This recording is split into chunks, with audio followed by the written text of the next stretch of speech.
모두에게 성탄의 기쁨이 충만하기를 주님의 이름으로 축원드립니다. 여러분, 성탄절의 가장 큰 은혜는 기쁨이에요. 기쁨. 그런데 이 성탄의 기쁨을 모르는 분들이 너무 많아요. 찰스 디커슨이 쓴 소설 크리스마스 캐롤이라는 그런 책에 보면요, 성탄의 기쁨을 모르는 한 사람에 대해서 이야기를 하고 있는데요, 그 책에 보면요, 그 스크루지 영감은 아주 지독한 구두쇠 영감으로 유명해요. 그 어느 누구에도 다정하지 않고 또 평소에 거의 웃음도 없는 사람이에요. 그런 그에게 크리스마스가 기쁜 날이 되겠습니까? 그런데 어느 해 크리스마스 이브에 잠을 자다가 꿈을 꿉니다. 오늘이 크리스마스 이브죠. 그러니까 저녁 때 자다가 꿈을 꿉니다. 그 꿈 속에서 자신의 과거, 자신의 현재, 자신의 미래를 보고 난 다음에 충격을 받습니다. 자기가 비록 구두쇠처럼 살긴 했지만 나름대로 열심히 살았다고 자평을 해왔는데, 사람들이 자기를 너무 안 좋게 평가를 하는 이야기를 듣고 마음이 상합니다. 특별히 마지막 어떤 사람의 장례식 장면을 볼 때입니다. 사람들이 묘지 앞에 모여서 죽은 망자에 대해서 안 좋은 말을 하는 거예요. 혀를 차면서 불쌍한 영감, 참 불쌍한 영감이야. 부지런히 돈만 벌면 뭐해? 독사처럼 인정머리 없는 그런 영감인걸. 그래, 맞아. 돈만 벌 줄 알았지 돈은 쓸 줄을 모르는 바보 영감이었어. 그래가지고 도대체 누구의 묘지인지 이 스크루지 영감이 이렇게 그 묘지 안을 들여다보니까 그 묘지 안에 누워있는 그 사람은 다름 아닌 바로 자기 자신이었던 거예요. 그 순간 이 스크루지 영감이 충격을 받고 잠에서 깹니다. 그리고 크리스마스 아침을 맞이하게 되고 멀리서는 교회의 종소리가 은은하게 들려옵니다. 식은땀에 온몸이 흘렀습니다. 그러나 그날 스크루지에게는 모든 것이 새롭게 느껴졌습니다. 다시 시작할 수 있음에 대해서 감사했습니다. 그리고 다시 태어난 기쁨이 그 마음속에 넘쳐났습니다. 그래서 아침에 교회 가서 성탄 예배를 드리고 집에 돌아오면서 빈민구제소에 가서 가난한 사람들을 위해서 기부금도 내고 믿지 않는 친척집도 들리게 되고, 여러분, 오늘 성탄 이브를 맞는 여러분들의 마음은 어떻습니까? 그 꿈꾸기 전에 스크루지 영감의 마음입니까? 아니면 꿈을 꾼 다음에 그 스크루지 영감의 마음입니까? 여러분의 마음은 어떻습니까? 여러분, 성경에 보면요, 천사가 찾아옵니다. 그리고 천사가 큰 기쁨의 소식을 들려주는데, 큰 기쁨의 소식이 뭐냐? 우리를 위해서 구주가 나셨다는 거요. 할렐루야.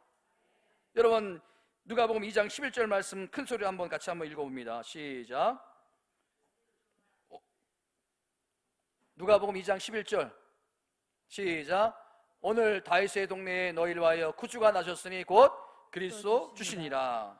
여러분, 이 성탄절의 기쁨은요, 자신이 지옥 갈 자임을 깨닫고, 그리고 예수님 때문에 그 죄에서 구원받은 감격을 가진 자에게 주시는 기쁨이라는 거요. 그래서 여러분, 이 성탄의 기쁨은요, 환경과 처지를 초월하는 기쁨이라는 거요. 그냥 기쁨이 아니에요. 인간들에게서 얻을 수 있는, 이 땅에서 얻을 수 있는 기쁨이 아니에요. 하늘에서 주시는 기쁨이에요. 예수님으로부터 오시는 기쁨이에요. 그런 점에서 성탄은 우리가 정말 구원받은 사람인지를 점검하는 날이에요. 오늘과 내일을 통해서 내가 정말 구원받은 하나님의 자녀인가? 그걸 여러분들이 점검하는 날이라는 거예요. 여러분에게 구원의 기쁨이 있습니까? 할렐루야. 있습니까? 단테의 작품 중에 신곡에 보면요, 천성을 향해 가는 성도가 지옥에 들렀다가 그곳에 고통당하는 어떤 사람을 보고 안내하는 사람에게 저들은 무슨 죄를 지었기 때문에 이 지옥에서 고통을 받는 것입니까? 그러니까 안내자가 하는 말이 다른 죄가 아니라는 거예요. 다른 죄가, 이 사람들은 세상에 살 때 믿는다고 하면서 기쁘게 살지 못하고 늘 우울하게 한숨만 쉬면서 사는 것 때문에 그게 죄라는 거예요. 예수 믿는 사람들이 늘 한숨만 쉬고, 예수 믿는 사람들이 늘 걱정만 하고, 예수 믿는 사람들이 늘 우울하고, 이게 죄라는 거예요. 어떻게 보면 이게 죄라는 거예요. 여러분, 오늘 우리가 살기 힘든 것은 형편이 정말 어려워서가 아니에요. 여러분, 오늘날 못 먹고 못 입고 잠 못 자는 사람 어디 있습니까? 구원의 기쁨이 사라졌기 때문에 삶이 힘든 거예요. 구원의 기쁨이 사라졌기 때문에. 그러므로 여러분, 우리가 이 성탄을 맞이하면서 우리 가운데, 이 세상 가운데 다시 한번 기쁨이 회복되어지기를 축복합니다. 전 세계에 있는 전쟁이 좀 종식되고, 우리를 슬프게 만드는 기근도 사라지고, 경제적인 어려움도 해결되고, 하나님이 주시는 기쁨을 회복하는, 이게 성탄을 맞이하는 우리의 마음이 되어야 될 줄 믿습니다. 저는 오늘 본문에서 왜 어려움 중에서 우리가 기뻐하고 노래할 수밖에 없는가? 자, 1절 말씀 보세요. 1절 말씀, 다시 한번 1절 말씀을 읽어보도록 하겠습니다. 시작. 헤롯 왕 때에 예수께서 유다 베들레헴에서 나심에 동방으로부터 박사들이 예루살렘에 이르러 말하되, 여러분 보세요. 예수님께서 유다 베들레헴에 나심에 이렇게 말해도 되는데 왜 앞에 말을 첨가하고 있을까? 앞에 말이 어떤 말이 나옵니까? 헤롯 왕 때에. 왜 이 말을 첨가하느냐는 거예요. 여러분, 성경은 한 단어 그리고 한 획도 의미 없는 게 없어요. 다 의미가 있기 때문에 기록하는 거예요. 예수님께서 유다 베들레헴에 나심에, 그럼 끝나는 거예요. 그런데 왜 그 앞에 헤롯 왕 때라는 말을 첨가하고 있냐는 거예요. 이게 왜 중요한가 하면요, 여러분들이 2절 말씀을 보시면요, 이런 표현을 기록하고 있어요. 유대인으로 나신 이가 어디 계시냐. 그러니까 지금 현실적으로 인간 헤롯이 통치하는 그 시대였는데, 그 시점에 새로운 대안으로 유대인 왕으로 예수 그리스도가 이 땅에 오셨다는 것을 강조하기 위해서 그 앞에 헤롯 왕 때라는 것을 언급하고 있다는 사실이에요. 여러분, 본문에서 언급되는 이 헤롯 왕이 어떤 왕입니까? 백성을 위하지 않는 악한 왕이에요. 악한 왕. 심지어는 자기의 권력을 위해서 백성들을 절망으로 몰고 가는 그런 눈 하나 깜빡하지 않는 악한 왕이 바로 헤롯 왕이에요. 여러분, 마태복음 2장 16절 말씀 보세요. 이 헤롯 왕이 어떤 인간이었는지 한번 거기에 보면 자세히 나옵니다. 시작. 이에 헤롯이 박사들에게 속은 줄 알고 심히 노하여 사람을 보내어 베들레헴과 그 모든 지경 안에 있는 사내 아이를 박사들에게 자세히 알아본즉 그때를 기준하여 2살부터 그 아래 다 죽이니.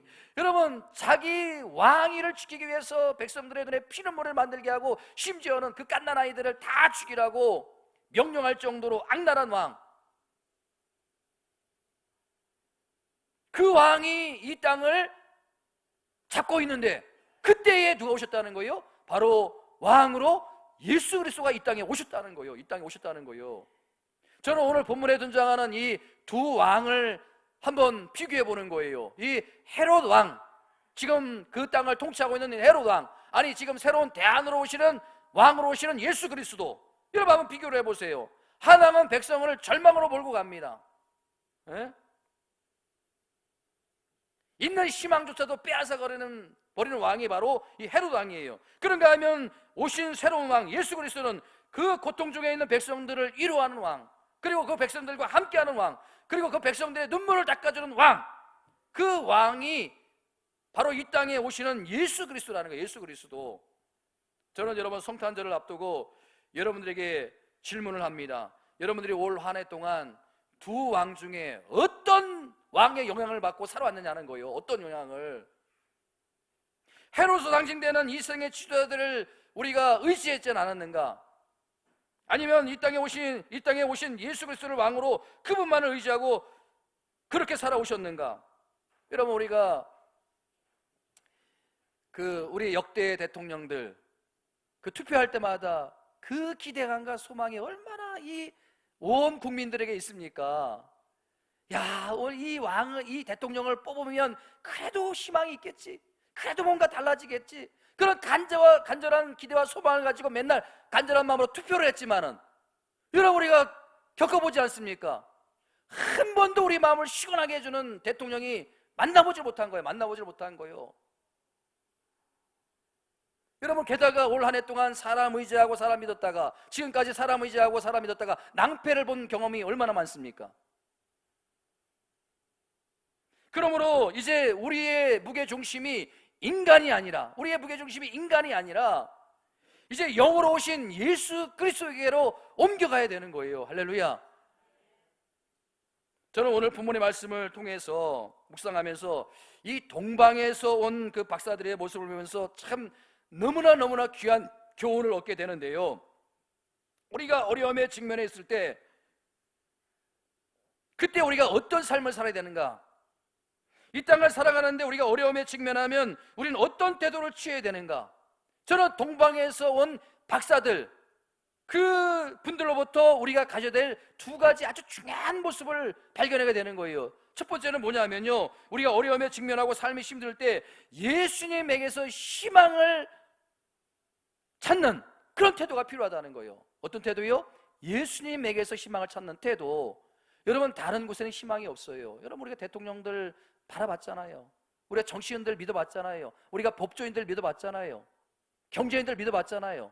희망을 주던가요?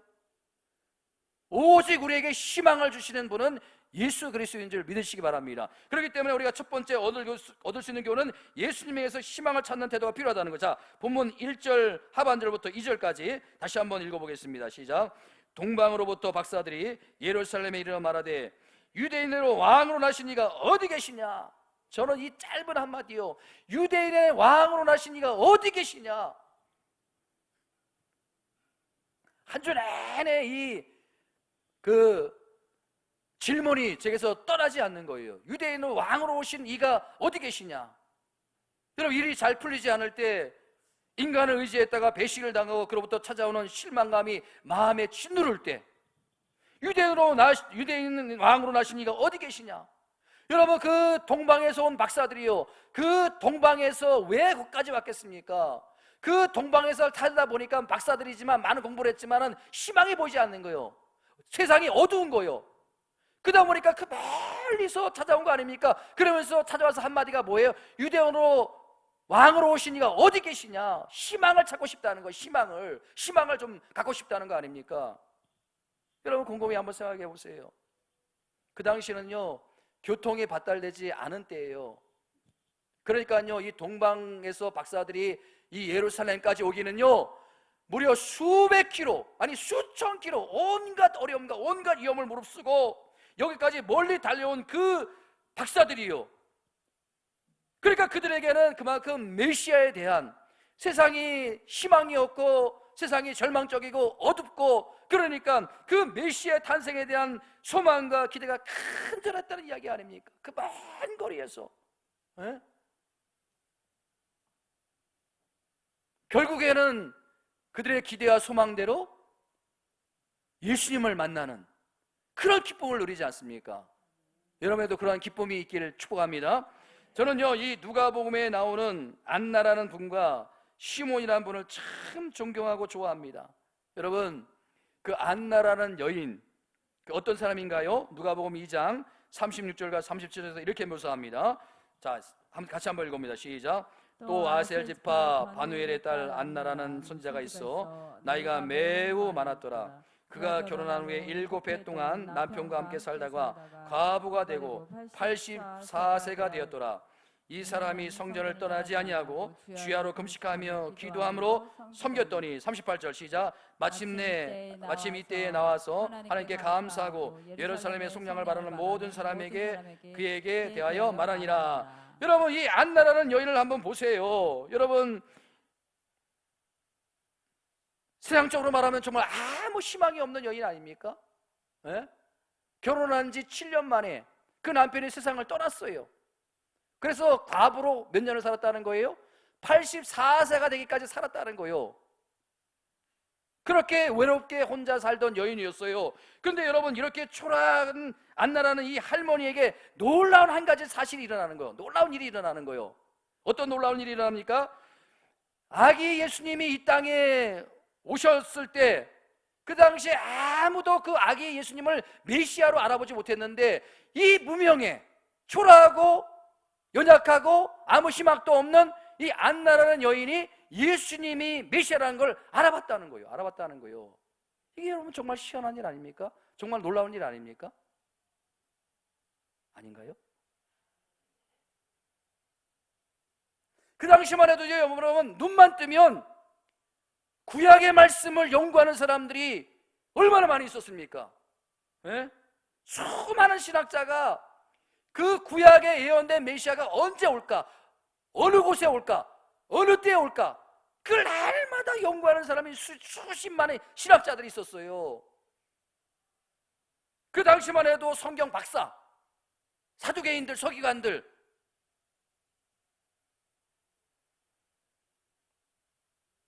수많은 종교지도자들, 대제사장들. 그런데 아기 예수님이 이 땅에 오셨는데 아무도 알아보지 못했어요. 누구만 알아봤다고요? 안나라는 그 할머니. 이게 여러분 정말 희한한 일 아닙니까? 정말 놀라운 일 아닙니까? 어떻게 이게 가능했느냐? 어떻게 이 안나라는 그 할머니가, 어떻게 메시아가, 그 아기 예수님이 메시아라는 것을 알아볼 수 있었는가? 그 답이 있어요. 누가복음 2장 37절 말씀 다시 한번 읽어보도록 하겠습니다. 누가복음 2장 37절 시작. 과부가 되고 84세가 되었더라. 그 다음 보세요. 뭐라고요? 이 사람이 성전을 떠나지 아니하고 주야로 금식하며 기도함으로 섬기더니. 이 사람이, 이 한나라는 여인이 성전을 떠나지 아니하고 주야로 금식하며 기도함으로 섬기더니. 여러분, 이 한나라는 여인을 보세요. 과부가 된 지 수십 년이 되었어요. 자식도 없어요. 의지할 대상도 없어요. 왜 친정으로 돌아가지 않고 혼자 살았는지 그 이유는 알 수 없지만은 너무나 가슴 아픈 사연이 있는 여인이에요. 앞을 봐도 희망이 없고 뒤를 봐도 희망이 없고 아무 희망이 없는 그런 여인이었는데, 누구 하나 자신을 돌봐줄 사람이 없는 불쌍한 여인이었는데, 오직 이 땅에 오실 메시아를 고대하며 하루하루를 살아갈 때 하나님께서 아기 예수님이 이 땅에 오셨을 때 아기 예수님을 알아볼 수 있는 영안의 눈을 확 열어주시더라는 거예요. 할렐루야. 이런 믿음 생활하면요, 이런 영안의 눈이 열려져야 되는 거예요. 아멘.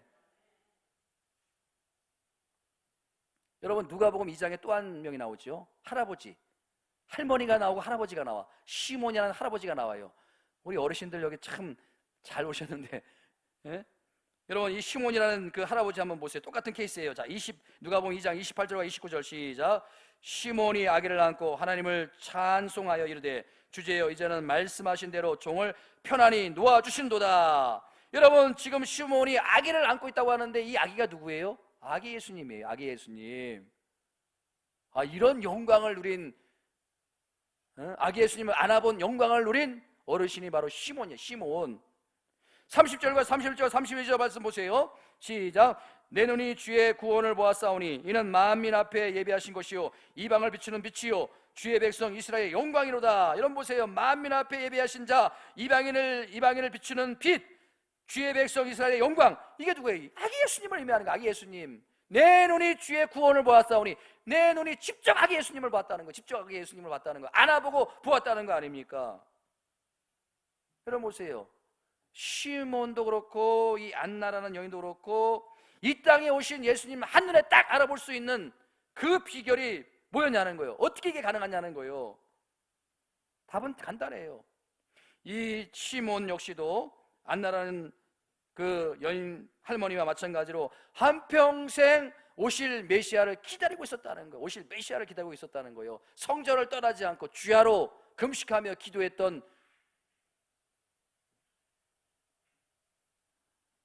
여러분, 이 시몬이 마음에 그런 소원을 가지고 있으니까 누가복음 2장 26절 말씀 보세요. 시작. 그가 주의 그리스도를 보기 전에는 죽지 아니라 하는. 자, 누가복음 2장 26절. 누가복음 2장 26절 시작. 그가 주의 그리스도를 보기 전에는 죽지 아니라 하는 성령의 지시함을 받았더니. 여러분, 이게 중요한 거예요.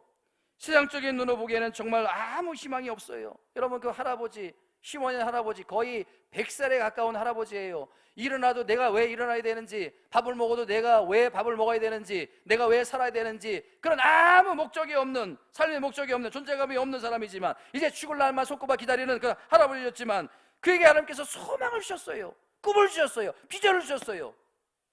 그게 뭐예요? 메시아에 대한 간절한 기대와 소망이요. 에? 그러니까 여러분, 세상에 내어놓을 것이 아무것도 없는 할아버지였지만은 그 마음속이 막 불타고 있는 거. 어떻게 불타고 있는 거예요? 나는 오실 메시아를 만나기 전엔 절대 죽을 수 없는 사람이다. 날마다 기대와 소망을 가지고 기다리는 영의 사람이 되니까 그 당시 유명한 종교자들, 유명한 신학자들, 유명한 사람들 다 메시아, 아기 예수님이 메시아인 줄 알아보지 못했지만은 이 시몬과 안나라는 두 분은 아기 예수님이 오셨을 때 메시아라는 것을 딱 알아볼 수 있는 영적으로 민감한 사람이 될 수 있었다는 사실이에요. 여러분, 여기서 진짜 중요한 것은요, 안나도 그렇고 시몬도 그렇고 이렇게 메시아에 대한 희망을, 삶의 목표를 가지고 살다 보니까 그 타락한 헤로당의 영향을 받지 않는다는 거예요. 영향을. 사랑하는 성도 여러분, 여러분에게도 이런 삶의 분명한 목표가 있게 되기를 주님의 이름으로 축원드립니다. 그래야 여러분 희망을 가질 수가 있는 거예요. 그래야 이 악한 세상 속에서 우리가 영향을 받지 않고 기죽지 않고 믿음의 사람으로 당당하게 살아갈 수 있는 거예요. 하나님의 통치와 하나님의 다스림을 받고 날마다 행복하고 날마다 기뻐하고 날마다 소망 가운데 우리 삶이 날마다 더 나아지는 삶으로, 더 행복해지는 삶으로 나갈 수 있는 그런 은혜의 축복을 누리게 된다는 것입니다. 여러분, 더 중요한 건 뭐냐면 누가복음 2장에서 이 두 분이 예수님을 만났지만 예수님 만나기 전에도, 예수님을 만나는 축복을 누렸지만 예수님 만나기 전에도 안나 할머니와 시몬 할아버지는 삶에 충분한 기쁨이 있고 충분한 행복이 있었다는 거예요. 왜 그런 거예요? 왜 그런 거예요? 예수님 만난 다음에도 너무 행복했어요. 예수님 만나기 전에도 그에 못지않는 기쁨과 행복이 이 안나라는 할머니와 시몬 할아버지에게 있었다는 거예요. 왜?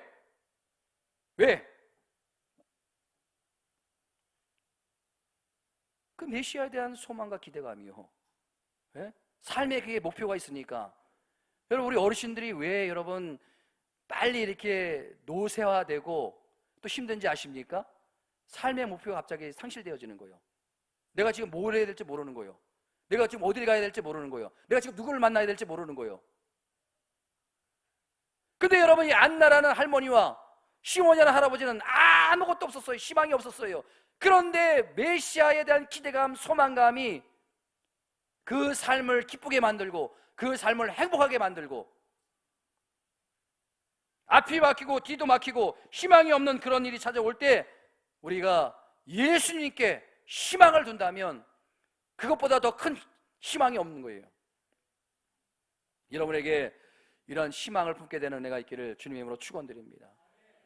여러분, 우리가 어디에 희망을 품겠습니까? 점점 이 악해지는 세상 속에서, 여러분, 이제 우리는 조금 있으면 이 땅을 다 떠날 사람들이에요.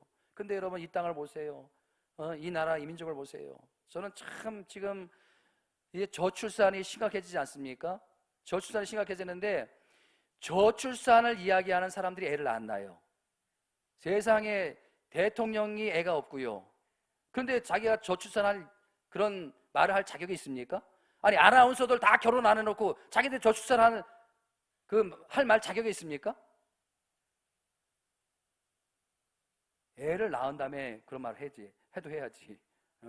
무슨 보건복지부에서 나와서 하는 분들 보면 결혼 안 한 사람들이요. 갑자기 왜 이쪽으로 갔는지 모르겠네. 희망은요, 사람에게 있지 않다는 거예요. 할렐루야. 성경에 보면요, 생육하고 번성하라. 가정에 애가 있는 것이 축복인 줄 믿습니다. 자녀가 있는 것이 축복인 줄 믿습니다. 그게 축복이라고 우리 자녀들에게 말해야 되는 거예요.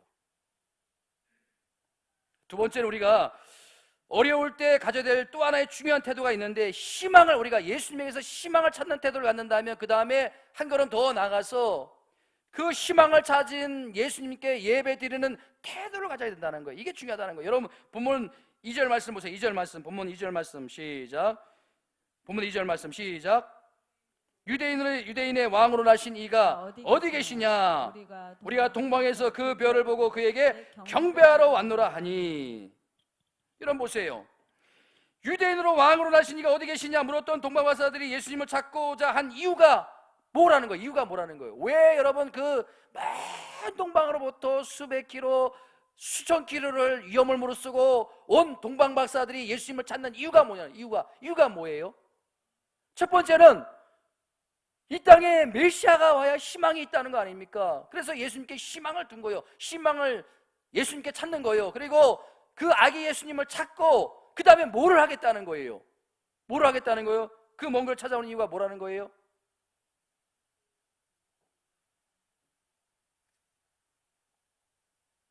여러분 보세요. 그에게 경배하러 왔노라. 여러분 이 크리스마스 제가 누누이 이야기하지만 이 크리스마스 뜻이 뭐예요? 크리스마스 뜻이 뭐예요? 우리 뭐 만나면 이제 내일 성탄절인데 메리 크리스마스 뭐 세상 사람들도 뭐 메리 크리스마스 메리 크리스마스 메리 크리스마스 뭐 카톡 맨 밑에도 메리 크리스마스 뭐 편지 쓸 때 메리 크리스마스 다 메리 크리스마스 하는데 이 메리 크리스마스가 뭐냐는 거예요. 크리스마스가 뭐예요? 메리라는 건 크게 기뻐한다는 뜻이 있는 거예요. 메리, 크게 기뻐한다는 뜻이 있어요. 크리스마스는 뭐예요? 크라이스트와 메사라는 뜻이 합해진 거예요. 이 라틴어예요, 라틴어. 크라이스트와 메사. 이 메사는 천주교에서 그 미사라는 말로 씁니다. 미사라는 말 쓰는 거예요. 그러니까 여러분 이 크라이스트, 그리스도, 예수 그리스도를 예배한다. 이게 여러분 크리스마스예요. 크리스마스. 세상 사람들은 뭐 메리 크리스마스 하면서 왜 지드는 교회 가서 예배 안 드리는지 몰라? 에? 그러면 하지 말아야지. 메리 크리스마스로 하지 말아야지. 메리 크리스마스 그래놓고 자기들은 예배 안 드리고 가. 엉뚱한 데가. 따라합니다. 메리 크리스마스. 내일 예배 빠지시면 안 되는 거예요. 여러분 지금 우리나라는요 이게 지금 크리스마스 이 길을 맡고 있는 거예요. 크리스마스의 주인공이 누구라고요? 그리스도, 예수님. 근데 그 예수님은 사라지고 산타 할아버지가 등장을 하고 산타 할아버지가 더 주인공 같아. 에? 그리고 뭐 누돌프 코가 왜 빨간지 잘 모르겠지만 누돌프 코 노래를 부르고 예수님은 사라지고 예수님은 없고. 에? 참 교회에서도 이 산타 할아버지가 선물 갖다 주는 코미디 같은 일들이 일어나고 부모님들이 산타 복장을 하고 그냥 새벽에 뭐 물건을 갖다 놓고 산타크로스 마스예요? 루돌프 마스예요? 크리스마스인 줄 믿습니다. 크리스마스가 돼야 되는 거예요, 여러분. 제가 언제 어느 성도님에게 기쁜 성탄절 되세요 그렇게 축복을 했습니다. 성도님 기쁜 성탄절 되세요 했더니 그 성도님이 뭐라고 댓글 하는지 아십니까? 목사님 제가 어린애인 줄 아세요? 제가 어린애인 줄 아세요? 어린애인 줄 아세요? 제가 얼마나 무한했는지 몰라요. 에? 여러분 이 성탄절은요 크리스마스가 돼야 되는 거예요. 내일이 성탄절인데 크리스마스가 뭐라고요? 예수님께 경배하고 예수님께 예배 드리는 날이 돼야 그게 크리스마스예요. 할렐루야. 감사함으로 기쁨으로 바로 예배하는. 여러분 제가 과거 때 이제 그 새벽송을 참 많이 돌았어요. 지금도 생각하면 아유 그 새벽에 막 일어나서 추운 날씨에 여기 다 돌아보셨죠? 우리 권사님들 뭐 집사님들 다 돌아보셨잖아요. 그 새벽에 막 그 가가지고요 새벽송을 불러요. 믿는 가족들 가면 새벽송을 불러요. 그리고 새벽송을 부르면 뭘 갖고 나와요? 선물을 갖고 나와요. 근데 깊이 잠들면 선물을 안 갖고 나오거든요. 그러면 야 계속 불러. 나올 때까지 불러. 몇 곡을 불러도 안 나와요. 그러면 결국 가서 문을 두드려. 그렇지 않으면 뒤돌아서 가면서 에이 재수없다 라면서 막 또 그런 애들도 있고 밤을 꼬박 새마가며 그걸 해요. 그리고 정작 성탄절 크리스마스 주님께 아기 예수님께 예배 드려야 될 그날은 안 나와요. 학생들 아무도 없어. 왜? 밤을 꼬박 새우고 잠들어 버린 거다. 잠들어 버린 거요. 또 어쩌다가 나온 애들은 다 졸아요. 다 제 경험이에요. 다 제 경험. 세상에 밤꼬박 새고 새벽송 돌고 뭐 받아다가 놓고 집에 가서 잠깐 자고 온다는데 그냥 푹 잔 거예요. 저는 이 새벽송 없어진 게 참 잘한 것 같아요. 진짜 이건 빨리 없어져야 돼. 그거였어요. 이게 뭐 새벽송 의미가 없는 거예요. 뭐 그 새벽에 무슨 의미가 있습니까, 그게? 예? 여러분 보세요. 그 먼 거리 동방에서 박사들이 예루살렘까지 온 이유가 뭐라고요? 왜 그렇게 왔다고요? 경배하기 위해서, 예배하기 위해서. 예? 주님을 만나서 그들이 어떻게 합니까? 자, 오늘 읽었던 본문 11절 말씀 보세요. 본문 11절 말씀 시작. 집에 들어가 아기와 그 어머니 마리아가 함께 있는 것을 보고 엎드려 아기께 경배하고 보배함을 열어 황금과 유황과 모략을 예물로 드리니라. 여러분 보세요. 예? 경배하기 위해서, 예배하기 위해서. 다른 이유가 없어요. 그 예수님께 희망이 있다는 것을 알고 그 메시아이신 예수님을 찾아서 그 예수님을 예배하고 예수님을 경배하기 위해서 그 먼 거리를 달려온 거예요. 예?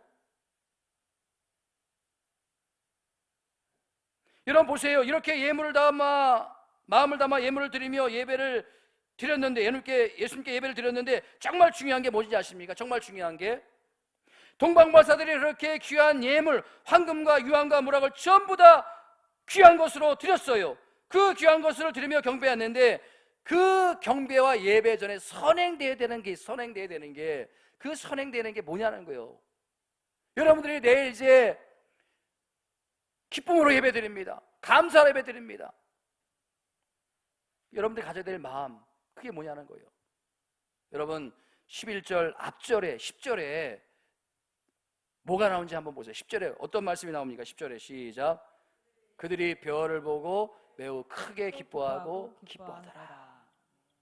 네? 매우 크게 기뻐하고 기뻐하더라. 그러니까 여러분, 그 동방 박사들이 그렇게 예수님을 찾아서 경배하고 예배드리면서 그들이 갖고 왔던 그 황금과 유황과 모략, 이게 여러분 세상에서 구할 수 없는 것들이에요. 그 당시에 가장 귀한 것들이에요. 그런 것들을 기쁨으로 드릴 수 있다는 거, 그걸 드리면서 그 마음에 기쁨이 넘쳐났다는 거, 그게 중요한 거예요. 기쁨이 넘쳐났다는 거, 기쁨이 있다는 거. 그러니까 여러분, 우리가 성탄절에 가져야 될 마음이 뭐라고요? 기쁨인 줄 믿으시기 바랍니다. 기뻐하는 거예요. 기뻐하는 거예요. 여러분, 이게 굉장히 중요한 거예요.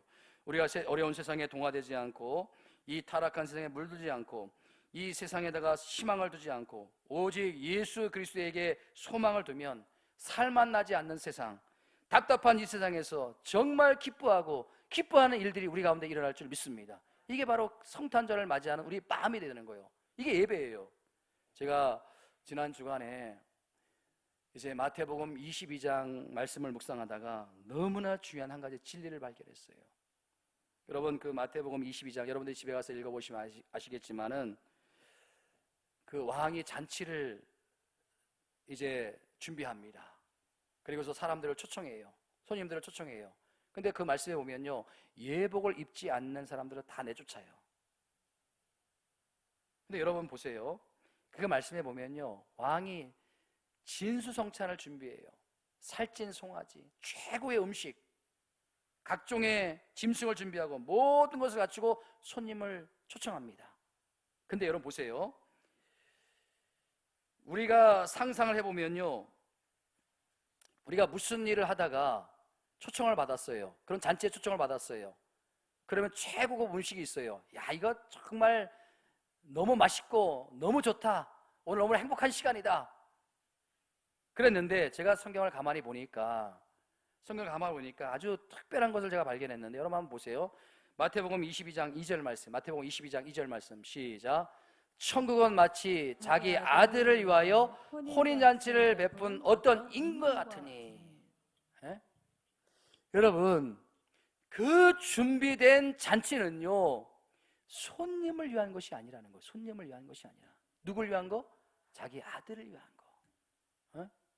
예수님을 위한 거, 예수님을 위한 거. 그러니까 여러분, 제가 이 말씀을 통해서 깨닫게 되는 게 뭐냐면, 우리가 주를 위해서 헌신을 하고 주를 위해서 봉사를 하고 충성을 하고 헌금을 드리고 그것이 주님의 영광이 되는 것이 아니라 잔치집에 초청을 받아가지고 여러분들이 예배 자리에 나와서 우리가 말씀을 통해서 기뻐하는 거, 그게 바로 주님의 영광이 되고 하나님의 영광이 된다는 거예요. 아멘. 우리의 행위를 통해서 어떤 하나님의 영광을 받는 게 아니라 우리가 성탄을 맞이해서 이 예배 자리에 나와서 마음으로 기뻐하고 감사하고, 그것이 바로 하나님의 영광이 되고 기쁨이 된다는 사실이에요. 저는 여러분들이 예수님 만나서 더 행복해지는 인생이 되기를 축복합니다. 예수님 만나서 불행해지면 이것보다 불행한 일이 없어요. 예수님 만나서 우리가 신앙생활하면서 정말 행복해져야 되는 거예요. 아멘. 행복해지시길 바랍니다. 여러분이 행복해지시고, 여러분의 가정이 행복해지시고, 여러분의 직장이 행복해지시고, 여러분의 사업장이 행복해지시고, 여러분의 일과 직종이 행복해지는 거, 이게 하나님의 영광이에요. 그게 주님의 기쁨이에요. 내가 예수님 만나고 내가 행복하면 그게 바로 하나님의 영광이 된다는 거예요. 그러니까 여러분, 우리가 어떤 열매를 맺어서 하나님께 드리는 것보다 내가 먼저 기뻐하는 거, 이게 진짜 내가 먼저 기뻐하는 거. 여러분, 오늘 예배드리는 가운데 기쁨이 회복되기를 축복합니다. 기뻐하세요. 네?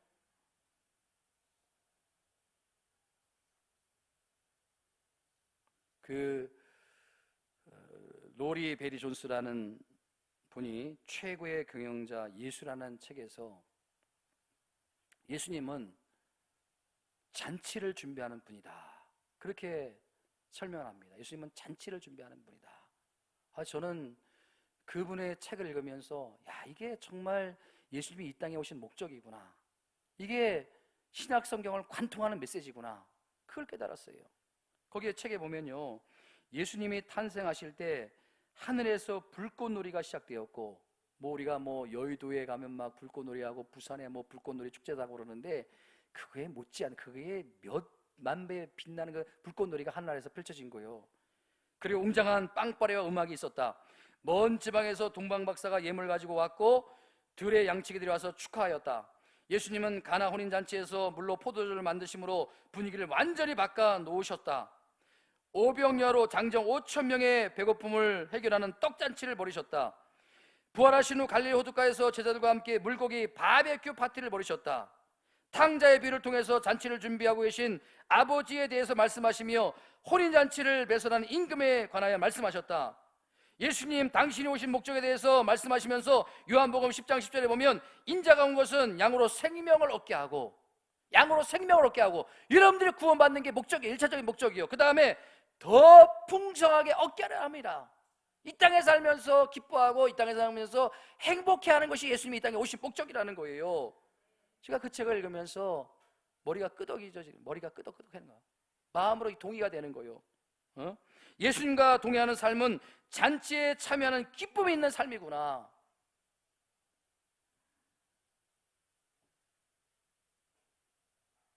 근데 여전히 제 머리에는 뭔가 좀 의심적인 부분이 있는 거예요. 가슴에 좀 울림이 없었어요.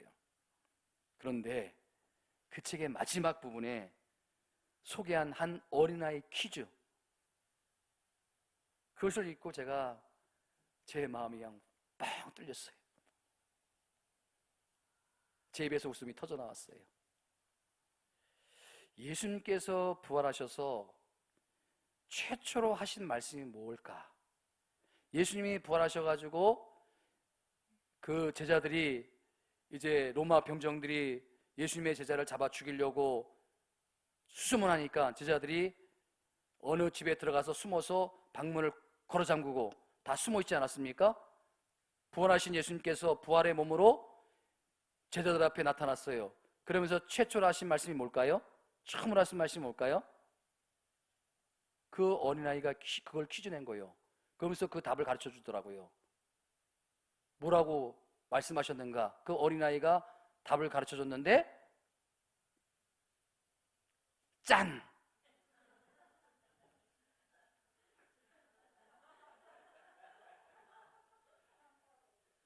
여러분, 그렇지 않습니까? 여러분, 아니, 예수님이 돌아가셨어요. 죽었어요. 근데 예수님이 갑자기 나타나시면서 할 말이 뭐가 있겠습니까? 짠! 봤냐 너희들? 내가 살았다.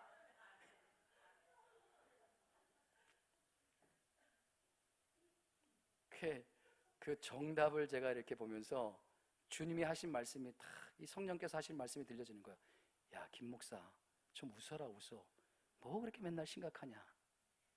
여러분, 뭐 그렇게 심각하세요? 왜 이렇게 심각하세요? 좀 웃어요. 괜찮아요. 웃어도 괜찮은 거예요. 맨날 우리는 심각해요. 뭐가 그렇게 심각해요? 예수님이 그냥 짠 하고 나타나면 여러분 다 그냥 빵 터질 거예요. 좀 하늘에 계시지 마시고 좀 나타났으면 좋겠어. 내일 성탄 예배를 맞이해서 짠 하고 나타나면 그냥. 제가요, 그 순간 잔치를 벌여주시는 그 주님의 마음이 확 느껴지는 거예요. 잔치를 벌여주시는 그 주님의 마음. 저는 오늘 결론을 이렇게 맺고 싶습니다. 하나님을 믿는 우리의 삶이 어렵고 힘들수록 믿는 그리스도인들은 더 희망을 가질 수 있다는 사실이에요. 세상 사람들은 어렵고 힘들수록 절망을 품을 수밖에 없습니다. 그런데 하나님을 믿는, 살아계신 하나님을 믿는 우리는 예수님이 우리의 희망이 되어주시기 때문에, 예수님을 믿으면 우리가 구원을 받기 때문에 어렵고 힘들수록 우리는 더 희망을 품는 거예요. 여러분 한번 보세요. 이 세상이 악한 헤롯이 득세하는 같은 분위기로 흘러가고 있는 거 아닙니까? 보면은 헤롯이 득세하는 거예요. 헤롯 왕이 또 권력을 가지고 힘을 가지고, 그렇지만은 오늘 본문처럼 메시아가, 새로운 대안으로 메시아가 오기에 딱 좋은 환경, 악한 왕 헤롯이 득세하지만은 오히려 새로운 대안 예수님이 왕으로 오시기에 딱 적합한 분위기. 그러니까 우리가 삶이 힘들고 어려울수록 우리는 더 희망을 품을 수 있다는 사실을 믿으시기 바랍니다. 여러분, 우리가 중요한 것은요, 희망을 갖되 예수님 안에서, 믿음 안에서 가지시길 바랍니다. 여러분 한번 생각해 보세요. 예수님이 그 어두운 땅에 임하셨다고 해서 세상이 바뀐 것이 있어요, 없어요? 하나도 없어요. 저는 재밌는 상상을 한번 해봤어요. 여러분, 안나라는 할머니가 예수님을 몇 세에 만났다고요? 84세에 예수님을 만났어요. 그럼 예수님의 공생의 사역이 시작할 때가 언제입니까? 예수님이 아기 예수님으로 태어나서 33년 동안 나타나지 않으셨어요. 33세가 돼서 이제 사역을 하기 시작했어요. 그렇다면 안나라는 여인이 몇 세가 될 때에 예수님이 사역을 시작한 거예요? 빨리 계산해 보세요. 117세 때. 그러면 안나라는 할머니가 그때까지 살아있었을까요? 돌아가셨을까요? 돌아가셨지요.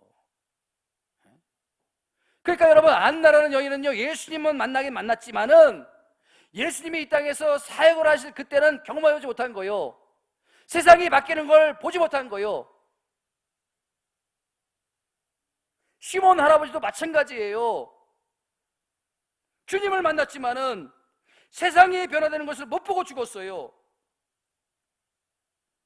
그렇다면 여러분, 아기 예수님께 경배하고 아기 예수님을 만났던 그 안나라는 할머니와 시몬이라는 할아버지가 세상이 변화되지 않았다고 해서 비참한 삶을 살았을까요? 아니에요. 아니라고 생각해요, 저는. 세상은 달라진 것 없어도 이 안나와 시몬은 마음에 충만한 기쁨을 가지고 한평생 살다가 하나님 나라의 부름을 받았다고 저는 확신하는 거예요. 할렐루야. 여러분 보세요. 안나가 그랬던 것처럼, 시몬이 그랬던 것처럼, 여러분 눈에 보이진 않지만은, 이 손에 잡히진 않지만은, 안나가 초림 예수 그리스도를 기대하며 갈망했던 것처럼 오늘 우리 역시도 다시 오실 예수 그리스도, 재림주 예수 그리스도를 기다리며 바라보며 하루하루 살아간다면 우리도 안나와 시몬처럼 경험했던 그 행복과 기쁨이 우리 삶 가운데 넘쳐날 줄 믿으시기 바랍니다. 우리가 이 땅을 그렇게 살아가야 되는 거예요. 여러분, 세상은 점점 어두워질 거예요.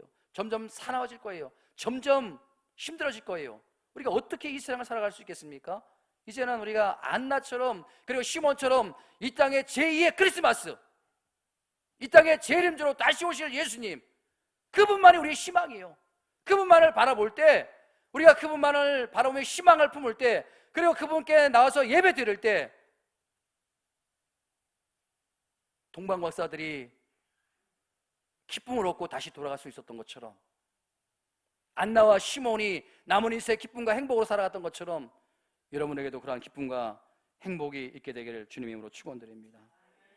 여러분, 성탄절을 이제 내일 맞이하면서 왕으로 오신 예수님을 통해서 여러분에게 기쁨이 회복되길 바랍니다.